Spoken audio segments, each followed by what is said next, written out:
আমরা একটা গাণিতিক সমস্যা দেখি। এখানে বলা হয়েছে যে একজন চাকুরিজীবীর মাসিক আয় 15,000 টাকা, তার মাসিক ব্যয় 9,000 টাকা।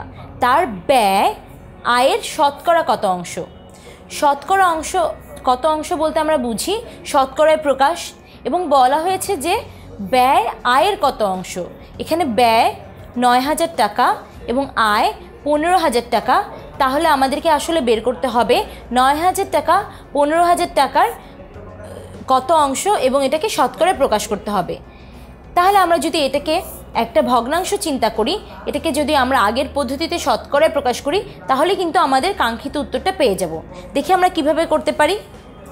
9,000 বাই 15,000 গুণন 100/100 যদি করি এবং 1/100কে যদি আমরা আলাদা করে নিই, এরপরে বাকি অংশটাতে আমরা কাটাকাটি করলে পাই 60। 60/100 মানেই 60%, কারণ 100 ভাগের 60 ভাগ। সুতরাং আমরা এভাবে খুব সহজে এ ধরনের গাণিতিক সমস্যাগুলো সমাধান করতে পারবো।